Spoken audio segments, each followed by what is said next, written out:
Mateus capítulo 18, a partir do versículo 1 até o versículo 5. Naquela hora os discípulos se aproximaram de Jesus e perguntaram: quem é o maior no reino dos céus? E Jesus, chamando uma criança, colocou-a no meio deles e disse: em verdade lhes digo, se vocês não se converterem e não se tornarem como crianças, de maneira nenhuma entrarão no reino dos céus. Portanto, aquele que se humilhar como esta criança, este é o maior no reino dos céus. E quem receber uma criança tal como esta em meu nome, é a mim que recebe. Na semana passada vimos que os cristãos hoje são confrontados com duas tentações. Por um lado, há uma pressão para que a igreja se ajuste ao espírito do seu tempo. De modo que, por exemplo, os mandamentos não sejam vistos como a palavra de Deus que sentencia e condena o pecador. Ao contrário, que os mandamentos sejam tornados mais flexíveis, que não sejam tão invasivos, traumáticos. Mas há uma outra tentação, de os cristãos pensarem que o principal objetivo da igreja, e escute bem isso agora, é produzir uma cultura que ande na contramão do mundo. Uma cultura definida por valores bíblicos. É evidente que a igreja, o povo de Deus, o cristão, vive numa contracultura e age de forma contracultural. Mas a pergunta é: esse é o seu principal objetivo? Essa é a sua principal missão? Porque se assim for, o evangelho acaba sendo colocado a serviço da lei.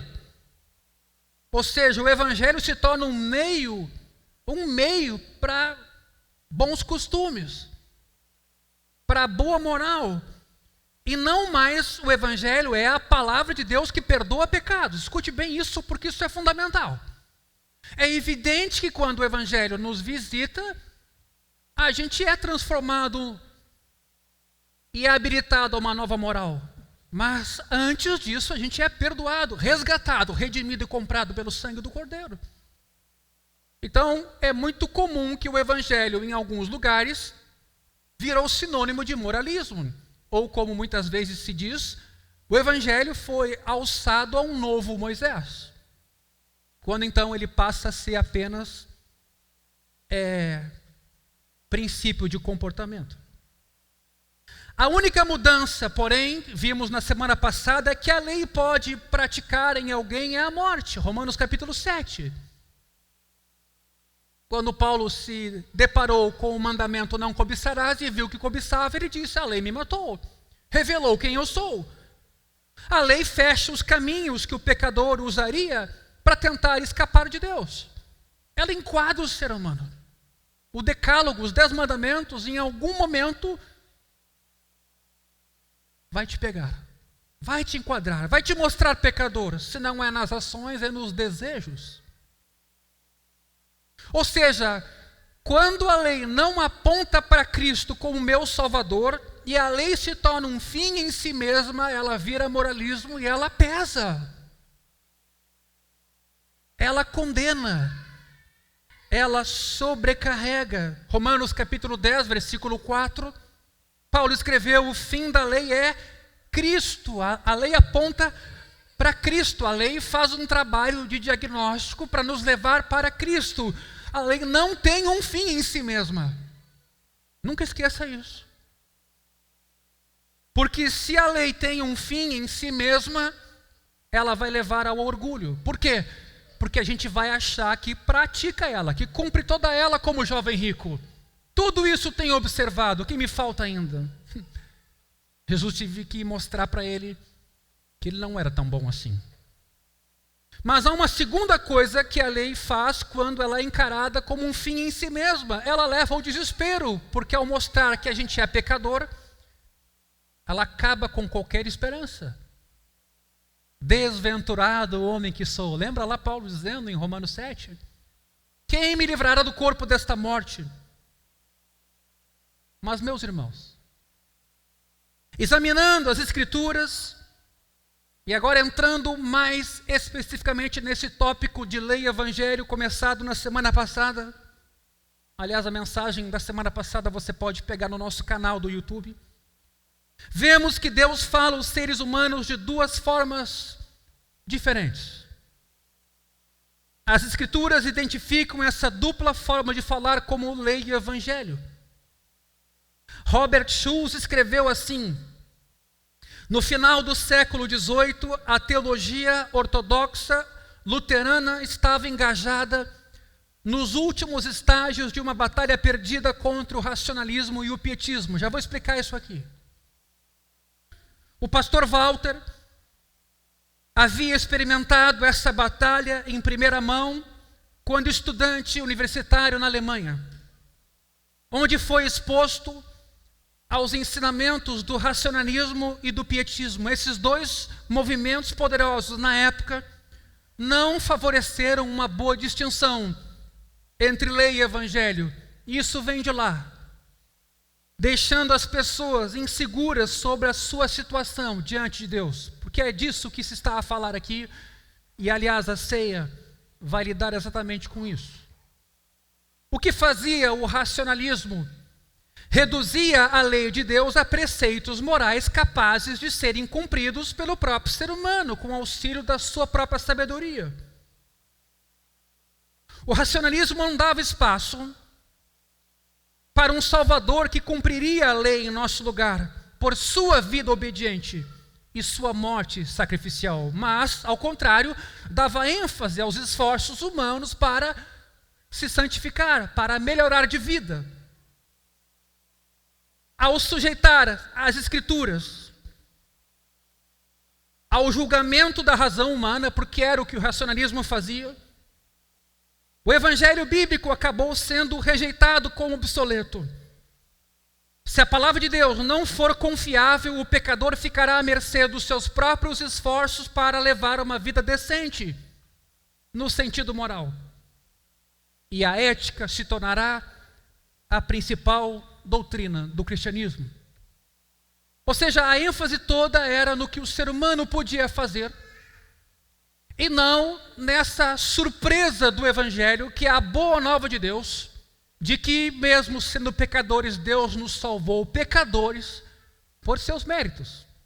Isso é uma loucura para nossa razão, acostumados como estamos a conquistar e a fazer por merecer. O evangelho é um escândalo, porque ele diz para você que você não pode fazer nada para ser salvo.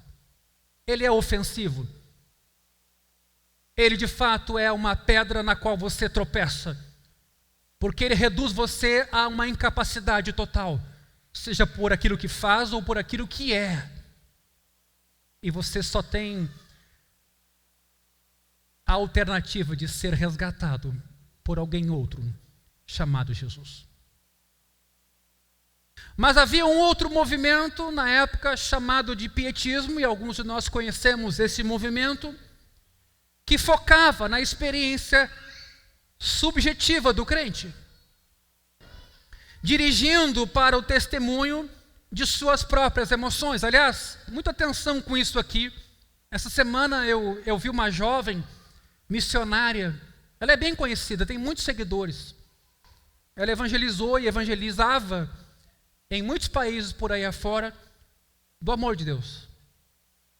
E o testemunho dela de conversão, um testemunho bonito, mas talvez não tendo tanta profundidade, tanta instrução na fé, ela foi seduzida pelo islamismo.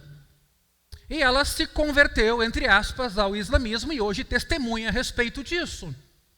E a maneira como faz, do sentido emocional da palavra, é convincente. Ela está lá na frente do imã e ela chora, e ela despenca, quanto ao seu amor por Alá. Então a gente tem que ter muito cuidado, de novo, para respeitar as diferentes dimensões que Deus nos deu. Racionalidade, emoção, é uma dimensão nossa, vontade, desejos, quer dizer, porque Deus nos deu essas faculdades para a gente não ser iludido, enganado, porque às vezes coisas erradas tocam-nos profundamente no sentido emocional. E você inclusive vai poder dizer que, mas era Deus falando comigo, como essa jovem agora fala.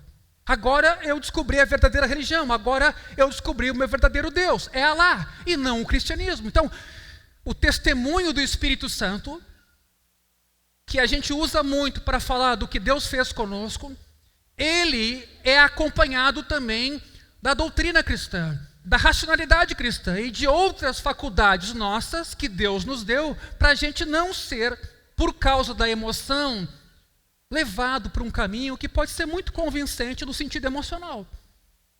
E é uma pena ver isso. É uma pena.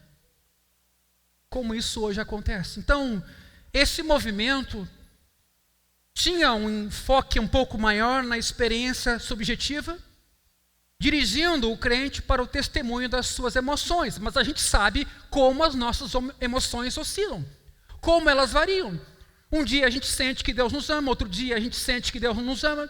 Um dia a gente está feliz, outro dia a gente não está feliz. E quando a gente julga a nossa fé a partir das emoções, a gente nunca tem certeza de nada. Nunca tem segurança de nada, porque, de novo, está em nós e em nossas emoções o dizer da segurança de nossa fé. Então, isso põe em dúvida cristãos que estão na luta pela certeza de salvação somente em Cristo. Como jovem, Walter, esse pastor que mencionamos na semana passada, tinha sido tiranizado pela incerteza criada no seu coração em razão tanto do pietismo quanto do legalismo. Ele relata que foi somente ao ouvir o verdadeiro evangelho de Cristo como promessa segura e certa de que Cristo é o Senhor de verdadeiros pecadores que ele encontrou paz na sua alma atormentada. Quando falamos de experiência, você encontrará o evangelho como um convidado esporádico, diz Lutero. Você sempre, por causa da evidência da emoção, vai desconfiar de que Deus possa ter te salvado pela fé somente, pela graça, especialmente quando a tua semana não foi boa, quando houve brigas em casa, quando você fez coisas no sentido pecaminoso da palavra, horríveis.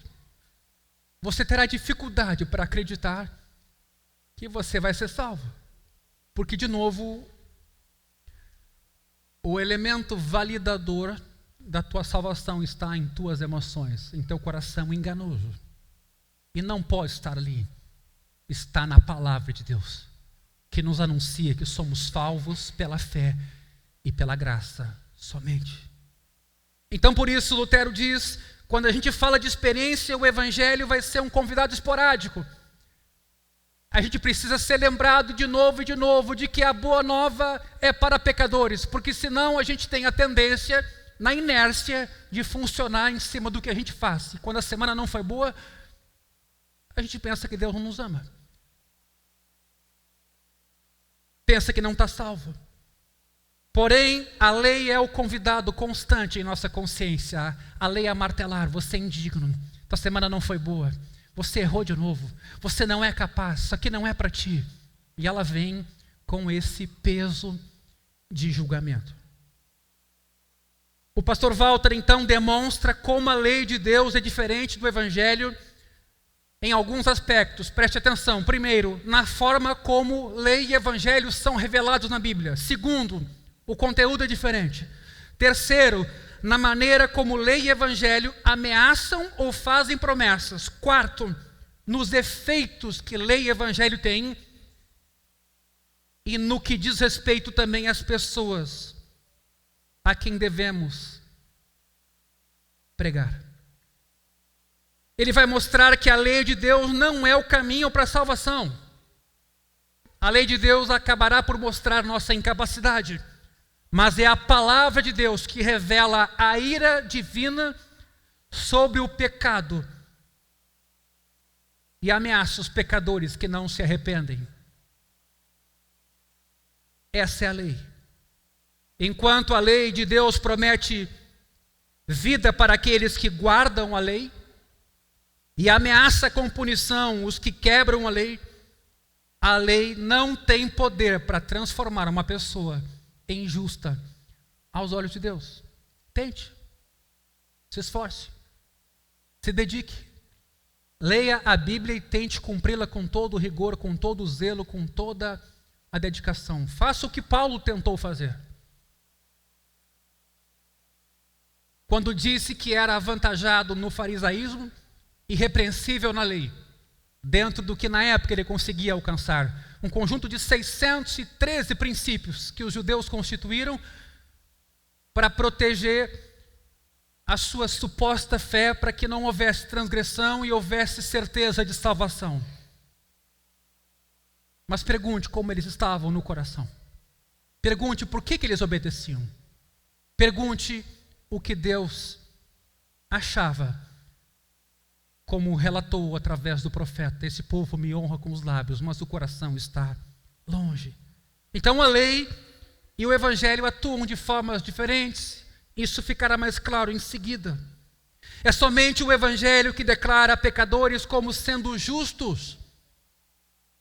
Uma justiça que eles recebem, que lhes é imputada, que lhes é dada. Não é você olhar no espelho e olhar agora, eu sou justo.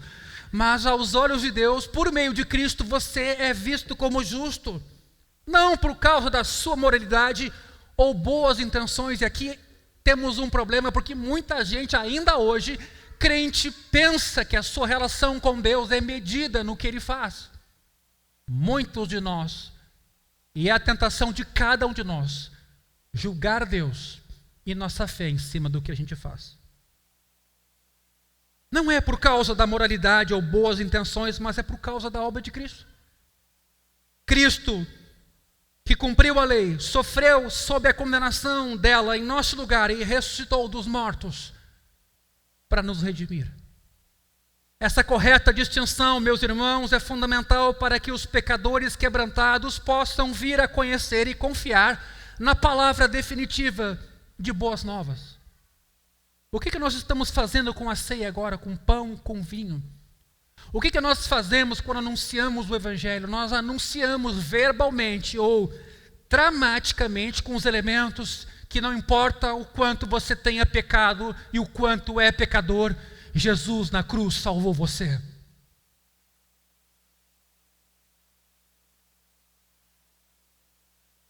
Mas atenção, esse é o evangelho que nos faz cristãos, mas esse é o evangelho que nos mantém cristãos. Muita gente lidou com o evangelho como porta de entrada no reino e hoje vive como um moralista, vive como um fariseu, vive com base na justiça da lei, como um ioiô, às vezes está bem, às vezes não está, olha somente para si e se esforça até para atender a lei. Mas quanto mais se esforça, mais a lei lhe mostra a sua incapacidade, até que ele desiste de si e acata a justiça que vem por meio do evangelho e vive pela fé. É disso que Paulo aqui está a falar. O evangelho não só nos faz, mas nos mantém cristãos. O evangelho é verbal. Não é um princípio sem palavras. Não é uma coisa que a gente pode manipular, que a gente pode implantar numa igreja como um sistema. O evangelho é um anúncio. Houve uma frase atribuída a São Francisco de Assis: pregue o evangelho, use palavras se necessário. Ora, se realmente ele disse isso, provavelmente estava equivocado e eu já explico. O evangelho requer palavras. O evangelho não é só palavras. A consequência do evangelho em nossa vida é engajamento, é uma nova vida, é uma nova moral. Mas o evangelho é um anúncio de uma boa notícia, que é a surpresa, porque a gente não espera a não ser a condenação. Que mesmo sendo pecadores, nós somos salvos por meio da fé em Cristo. É anunciado. O evangelho requer palavras. Não são quaisquer palavras que podem ser usadas, mas palavras que são espírito e vida, como Jesus disse. Palavras que são uma promissória daquele que é o único que pode cumprir o que ele prometeu fazer. a saber, mostrar favor aos pecadores, ao perdoar os seus pecados. Queridos, somente isso é o Evangelho. Me escute bem. Se você fosse todo domingo ao culto da igreja, tão somente para ouvir sobre esse Evangelho, o culto está pronto. O brabo é quando a igreja, no seu culto dominical, às vezes não toca neste assunto e as pessoas são trabalhadas para terem uma moral melhor sem saberem o ponto de partida, quem são como pecadoras e a incapacidade que elas têm de chegarem nessa perfeição. O que celebramos na mesa do Senhor? Quem celebra? Os aptos? Os capazes? Os que viveram bem durante a semana? Não, na mesa do Senhor chega pecadores. Cada um de nós aqui. E obviamente o pastor. Porque todos pecamos e carecemos da graça do nosso Deus.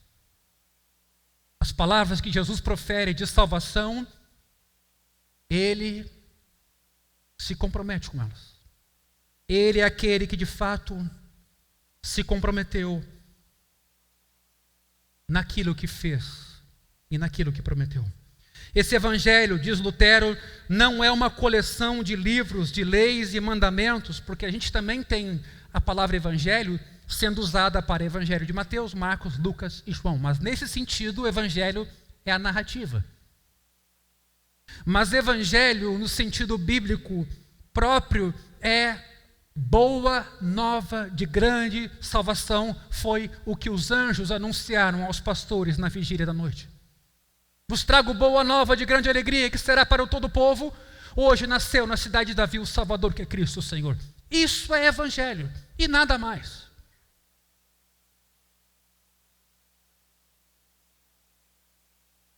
Ou seja, Lutero teve que explicar que evangelho não é uma coleção de livros de leis e mandamentos que requerem de nós ações, mas um livro de promessas divinas, nas quais Deus promete, oferece e dá a todos nós os seus bens e benefícios em Cristo. Assim, nenhuma condição, qualquer que seja, será anexada ao evangelho, porque ele é unicamente uma promessa de graça. Meus irmãos, a pregação dessa alegre notícia anuncia e concede a justificação de Deus para o descrente por meio da fé em Cristo. 1 Coríntios 1, 21, um texto muito importante a respeito do Evangelho. Paulo escreve: visto que na sabedoria de Deus o mundo não o conheceu por sua própria sabedoria, por seu próprio esforço, por seu próprio empenho, por sua própria moral, por sua própria iniciativa, Deus achou por bem salvar os que creem como? Por meio da loucura da pregação. A pregação nesse sentido é antinatural. O natural seria nos redimirmos de tudo que fizemos de errado para então sermos cristãos, para então participarmos da igreja. E Deus vem e reverte essa lógica para dizer: vocês não podem fazer isso, vocês são incapazes, vocês são pecadores, eu é que tenho que ir a vocês e salvar vocês. E por isso que a pregação é louca, porque ela é ofensiva. Ela vai dizer que você não tem que melhorar, você tem que ser redimido, resgatado, transformado, completamente santificado. E só Deus pode fazer isso. Quantos dizem amém? Deus achou por bem, Deus escolheu esse caminho de salvação. Por isso que a filosofia aqui sempre vai encontrar os seus limites. O evangelho é escandaloso, é uma surpresa. Por isso é uma boa notícia para quem não esperava. Como é que ele se dá, se revela? Por meio da pregação. E é por isso que a pregação leva pessoas a crer no evangelho. Por isso que a pregação não pode parar. Por isso que a escritura tem que ser anunciada, mas atenção, não só a escritura de forma aleatória, porque eu posso me tornar um pregador de lei, que só comanda, que só ordena, que só diga, faça isso, faça aquilo outro, mude isso, mude aquilo outro. Eu tenho que anunciar o evangelho, que Deus redime o pecador.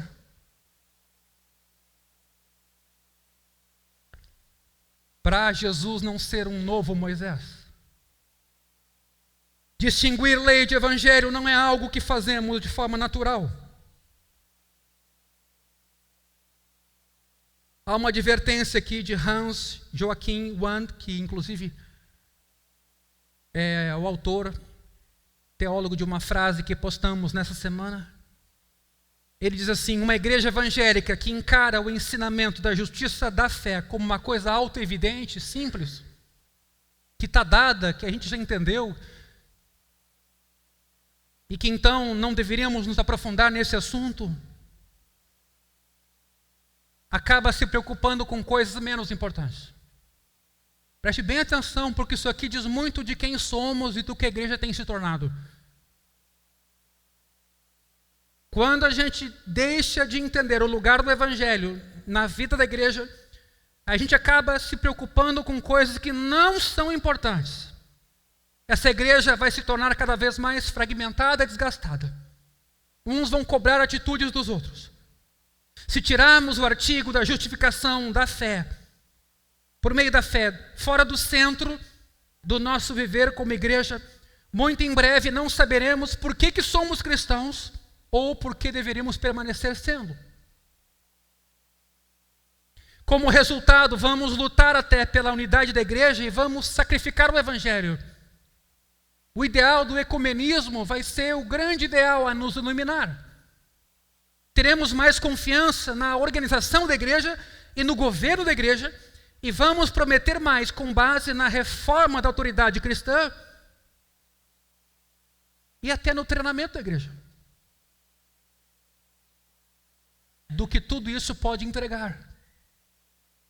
Perderemos o essencial, o evangelho, que é o ponto de partida para qualquer um de nós, se quer pensar em nova vida em Cristo. Meus irmãos, nessa pressão que a igreja também sofre por dar resultado, por multiplicar seus membros, por dar conta das demandas, a gente pode facilmente, assim como um pai em relação aos seus filhos, facilmente ceder e comprar métodos que são vendidos na forma de soluções de sabedoria, quando então a gente toma para nós mesmos o protagonismo, a agenda e os princípios de como mudar uma igreja e de como fazer essa igreja crescer. Se perdermos nosso centro, podemos cortejar o pietismo, podemos nos sentir tentados ao emocionalismo, podemos ouvir outros ensinamentos e estaremos em perigo de ser tolerantes onde a gente tinha que ser radical e firme. Eu me refiro aqui ao evangelho. O conteúdo doutrinário das Escrituras, tanto do Antigo quanto do Novo, consistem em duas doutrinas essenciais: lei e evangelho. E a lei não está no Antigo, o evangelho é novo. O evangelho e a lei estão tanto no Antigo quanto no Novo Testamento. Compreender como distinguir lei e evangelho proporciona uma visão maravilhosa para a compreensão da Escritura.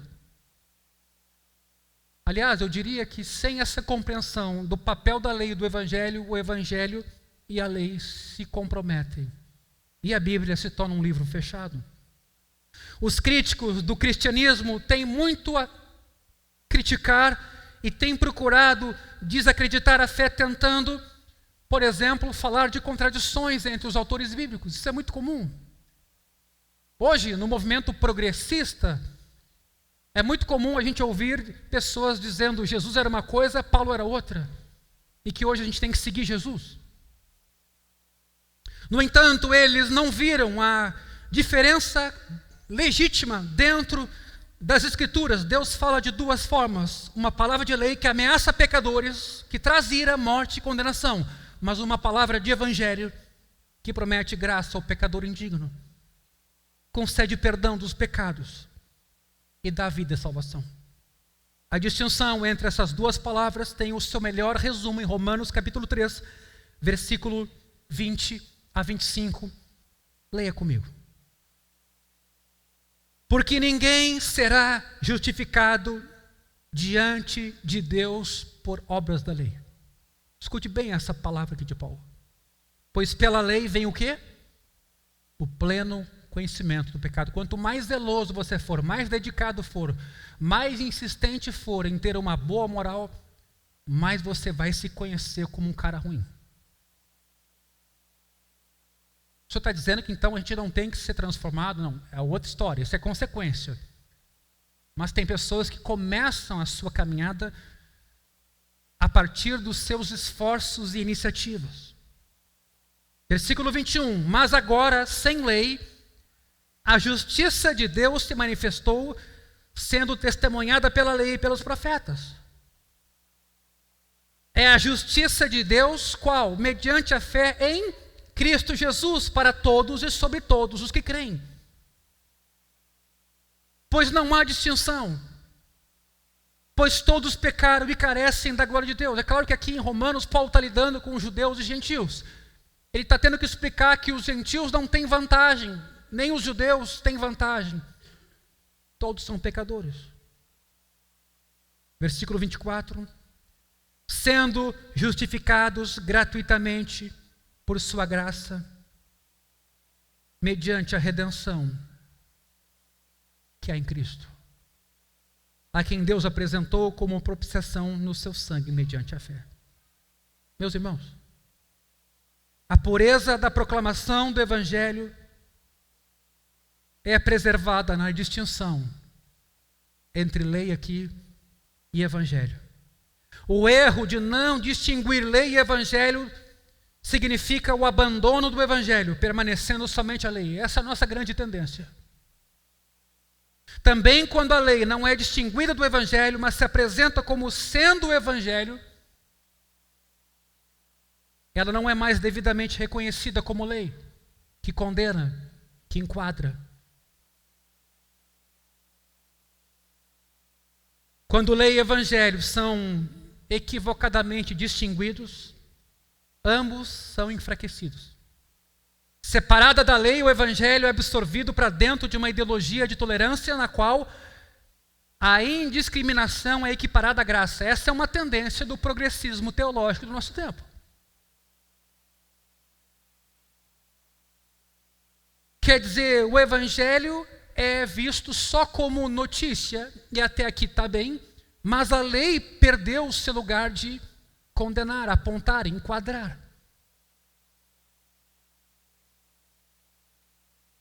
Separada do Evangelho, a lei se torna uma exigência insaciável, martelando a nossa consciência até destruir uma pessoa que tenta sozinha se aperfeiçoar. No entanto, quando o Evangelho e lei são distinguidos, ambos são demarcados. A lei pode ser colocada em sua exigência plena, de forma que ilumina o caminho para a ordem através da obra do Espírito. Quer dizer, quando eu encontro diante de mim a lei que me demanda ações, sentimentos e comportamentos, e eu não os alcanço, eu pergunto por quê? Qual a minha solução? O que faço com isso? Continuo sofrendo esse martelar da lei que me condena, que me espezinha, que me enquadra, que não me dá alternativa? Ou essa lei aponta para um Salvador que pode de verdade me redimir dessa luta? Então a lei tem o seu lugar. O Evangelho pode ser declarado em toda a sua pureza, quando distinguido, de sorte que o perdão de pecados e a libertação da morte e do diabo sejam concedidos por meio de Cristo. E aí sim, 6 maneiras em que a gente diferencia lei e Evangelho. Primeiro, a lei difere do Evangelho pela forma como é revelada. Preste bem atenção, porque esse é um tópico importante. A lei está escrita no coração humano, meus irmãos. É verdade que a gente tem o Decálogo, tem Êxodo 20, tem Deuteronômio. Mas Deus colocou, desde que a gente existe nesse mundo, a lei em nosso coração. E embora essa lei possa estar embotada por causa do pecado, a consciência testemunha da sua verdade. Romanos capítulo 2, versículos 14 e 15, dizem exatamente isso, de que o gentio que não tem a lei anda de conformidade com a lei. Por quê? Porque essa lei natural Deus colocou no seu coração, em toda a criação. E que bom que colocou. O ser humano tem limites morais, certo e errado, bom e mal, mesmo sem ser confrontado com a Bíblia, mesmo sem ter tido uma educação, aspas, cristã. É claro que, por causa do pecado, essa noção está embaçada. Os mandamentos, porém, escritos na Bíblia, foram dados apenas com o propósito de colocar em letras maiúsculas o que o pecado obscureceu no nosso coração. Não se engane. Porque alguém pode dizer assim: eu não conheço a Bíblia, logo eu posso ser desculpável. Não, Deus colocou no coração do ser humano limites morais que trarão para ele responsabilidade sobre as escolhas que ele faz, mesmo que não tenha lido a Bíblia. É disso que está falando Paulo aos Romanos. Então, o que fizeram os mandamentos escritos, dados a Moisés, ensinados ao povo, tornar em letras garrafais o que o pecado obscureceu da lei humana, dada no coração humano por Deus. É por essa razão que os ensinamentos morais de religiões não cristãs acabam tendo muita proximidade com os ensinamentos encontrados na Escritura. E alguns críticos vão dizer que, na verdade, os hebreus é que copiaram os mandamentos desses povos pagãos, quando, na verdade, essa lei moral inerente ao ser humano, ela está dada. Mais ofuscada ou menos, mas ela está dada. No entanto, é diferente com o Evangelho, que nunca pode ser conhecido a partir da nossa consciência, porque ele não faz sentido. Por isso que ele é uma surpresa. Não é uma palavra de dentro do coração, ela vem de fora, ela vem de Cristo. Todas as religiões contêm partes da lei. Há religiões em que o assassinato é proibido, o roubo é proibido, o adultério é proibido. Você pega lá o Decálogo, você vai encontrar ressonância em outras religiões.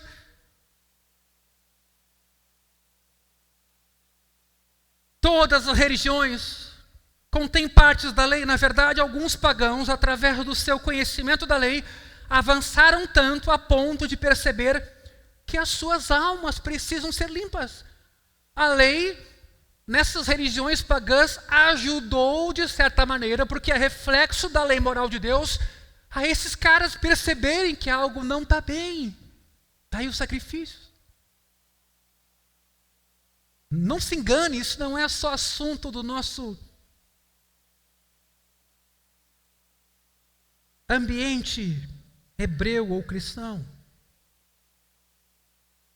Pagãos, diante das suas leis, perceberam que os seus pensamentos e desejos precisavam de purificação. Pega aí religiões orientais. Mas somente na religião cristã você encontra o Evangelho. A salvação que vem de cima para baixo e não aquela que a gente tenta levantar de baixo para cima, por meio de esforços. O fato de que a humanidade é alienada de Deus e necessita de limpeza e reconciliação é tema de muitas crenças pagãs diferentes. Somente o cristianismo ensina que o próprio Deus justifica o crente. Poderia até ser dito que há uma revelação da lei de Deus, por mais distorcida e ofuscada que seja em outras religiões. Mas não há salvação em nenhuma delas, porque em nenhuma delas Cristo está presente e o seu Evangelho. Ao contrário do que alguns progressistas vêm anunciando hoje, reunindo-se com umbandistas, com bruxos, com espíritas, com hinduístas e fazendo cultos a Deus.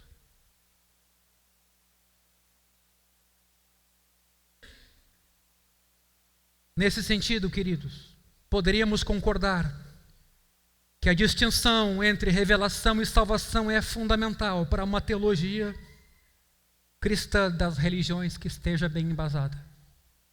Uma coisa é dizer que Deus revela a si mesmo, outra é dizer que Ele nos deu o Evangelho em Cristo. Lutero disse onde o Evangelho não é proclamado, ali Cristo não está presente.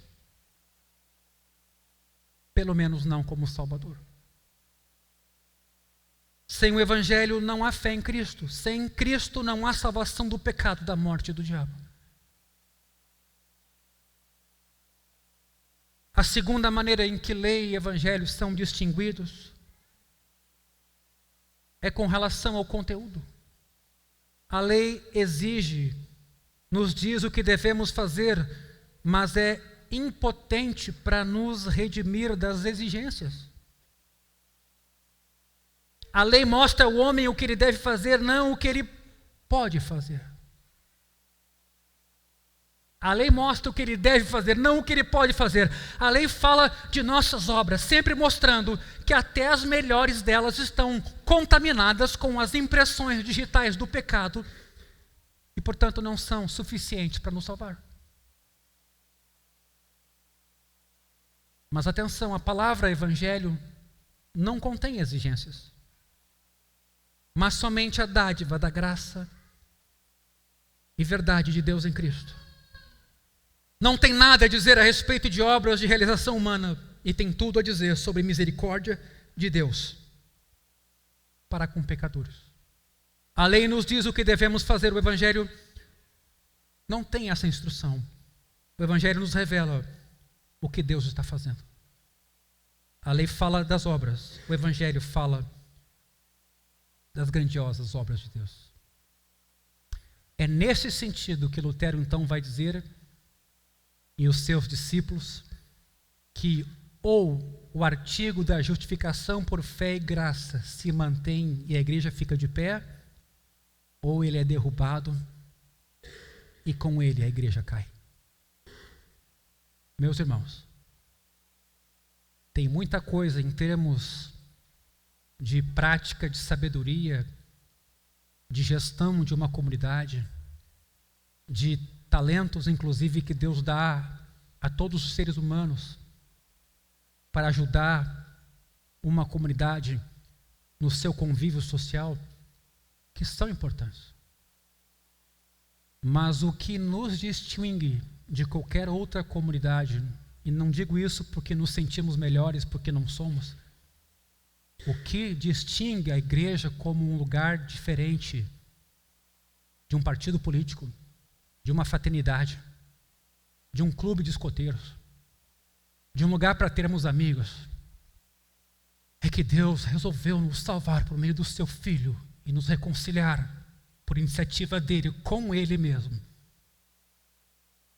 como um dom imerecido. E você vai seguir a sua vida toda sendo lembrado domingo após domingo dessa verdade. Que para você vencer o pecado, você parte desse anúncio. Que para fazer um plano numa área da igreja, lidar com a educação de filhos, como Paul Tripp diz muito bem, você tem que partir do Evangelho. Porque a tendência nossa é nos tornarmos autônomos dessa notícia e começarmos na igreja a ter muitas ideias e muitos planos e muitos projetos e trazermos nossas experiências exitosas lá de fora e começarmos a construir uma torre em cima de nós mesmos. Mas a gente é o mesmo ser humano de sempre, pecador. Por isso que Paulo vai dizer, ninguém pode colocar outro fundamento além do que está posto, Cristo Jesus, a pedra angular. Ele não é só uma pessoa para ser imitada, e aí olhando aqui, no sentido de Jesus como lei que nos convida a uma mudança de vida. Jesus é Salvador, que antes de nos conduzir a um novo caminho, primeiro nos redimiu, nos deu consciência de que somos incapazes para dizer que a nossa suficiência vem de Cristo. Irmão, isso aqui é o Evangelho. Se você olhar para o Evangelho e olhar para a tua tarefa como pai, você vai ser um outro pai. Se você olhar para o Evangelho e entender o Evangelho na tua tarefa como mãe, você vai ser outra mãe. Se você como pastor olhar para o Evangelho e entender a tua tarefa como resultado do Evangelho, você vai ser outro pastor, irmão, ou qualquer outra coisa que no mundo a gente possa fazer. Isso é revolucionário. Revolucionário. Não pense que você pegou isso, que isso é uma coisa dada. A nossa tendência, a nossa inércia é funcionar em cima do que a gente conquista. E depois de crentes, a tendência volta. Por isso que o evangelho tem que ser pregado de novo e de novo, para eu lembrar quem eu sou. Para entre nós não haver soberbos que olham os outros de cima para baixo. Ou moralistas, ou o tempo inteiro julgadores, ou o tempo inteiro pessoas reclamando que as coisas não andam, não funcionam. O tempo inteiro a gente fazendo o que qualquer um não cristão faz. A pergunta é, o que Deus fez por mim?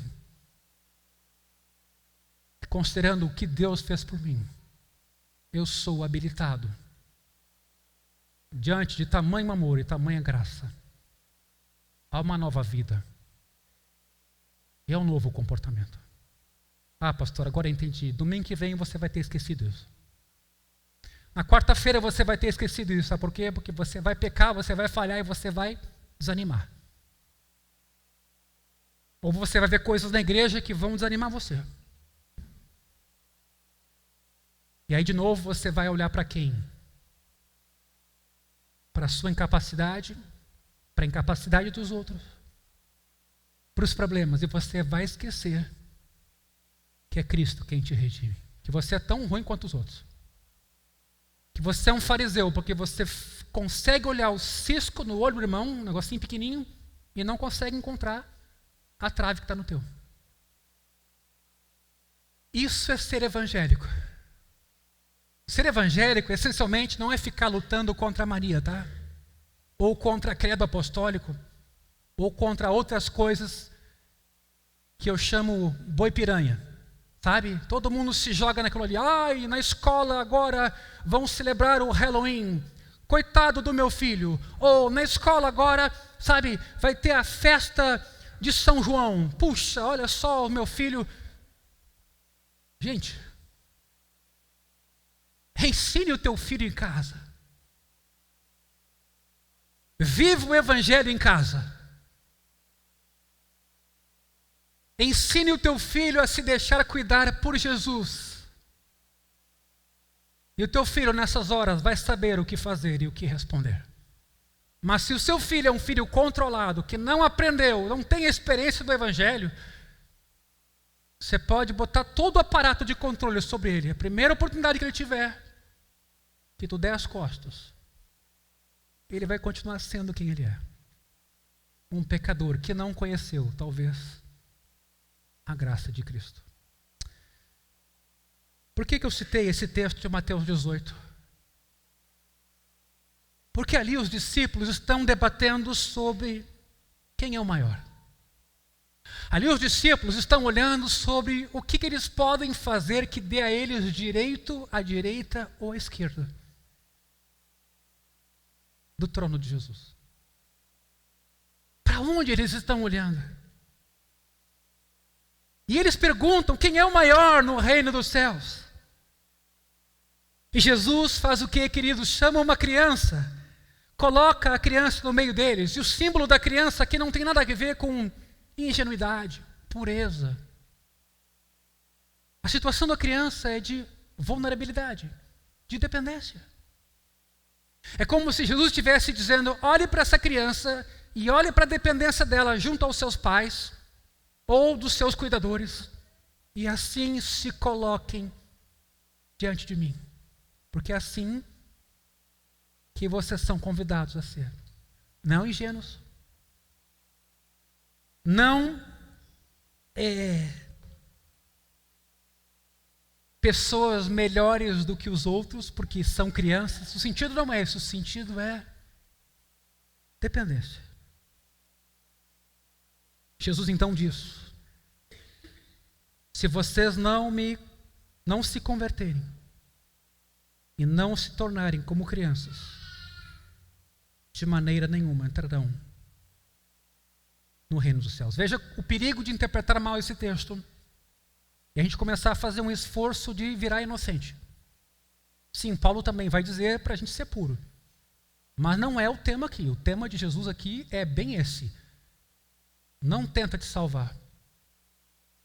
Não tenta achar que você merece. Você, para ser salvo, precisa se deixar salvar. como uma criança se coloca diante de um adulto em estado de necessidade, vulnerabilidade e dependência. Por que não dizer de humildade? E aqui, não como mérito. Não como mérito. Então eu preciso me humilhar e ser humilde para Jesus me aceitar. Não, você precisa só Jesus fazer tudo na sua vida que você não pode fazer. Deixa Deus ser Deus na tua vida. Eu sou de um tempo em que participar da ceia sempre era um conflito.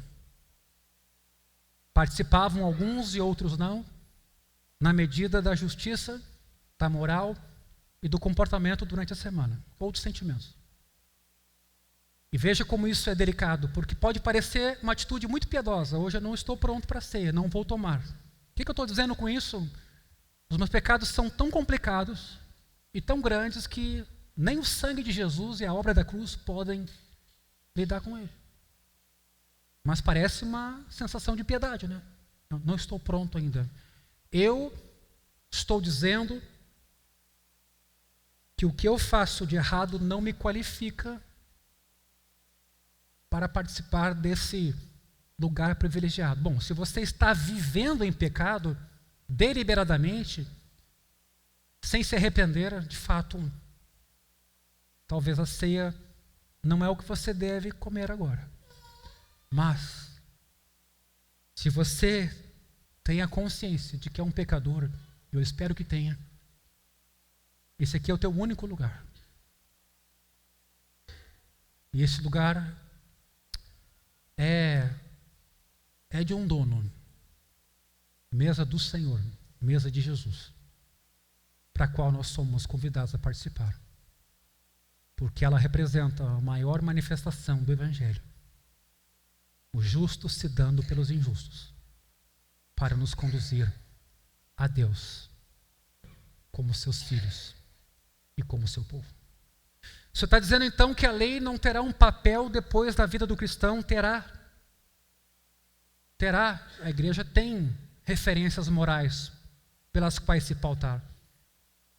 Mas ela tem que só cuidar para, de novo, ela não cair no moralismo. E começar a, numa semana, se dar bem, na outra também. Sabe? Aparentemente o comportamento é adequado. A pessoa está no momento bom da sua vida, ela começa a se empoderar e ela esquece que todo o seu chão é Cristo. Que ela precisa lembrar que é em Cristo que ela é justificada, que é em Cristo que a nova justiça seria dada, que é Cristo nela e não ela a base do seu novo caminho. Baixa a tua cabeça nessa manhã.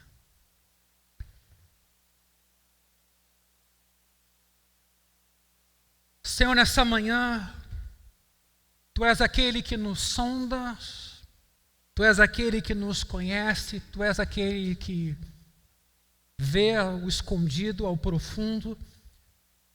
Tu és aquele que conhece as trevas, porque contigo mora a luz. Tu és aquele Deus santo, Deus justo, sem pecado, Deus bom, diante de quem nós nos encontramos na Tua palavra. E por causa disso nos sentimos pequenos, incapazes e pecadores. Nessa manhã, Senhor Jesus, confessamos que só o Seu nome é digno. Nome que significa salvação. Nome sobre todo nome. Nome que confessado por nós fará com que nossos nomes sejam confessados naquele dia. Por isso, nessa manhã, Senhor, diante do Teu corpo e do Teu sangue, aqui no vinho e aqui no pão, o que podemos dizer? Trazer diante de Ti nossas realizações? Nossas ideias? Trazer diante de Ti nossas exitosas caminhadas nesse mundo? Se Tu és aquele que tudo nos dás, por que nos vangloriamos? se tudo o que temos recebemos. Nessa manhã, Senhor Jesus, bendito seja o teu nome.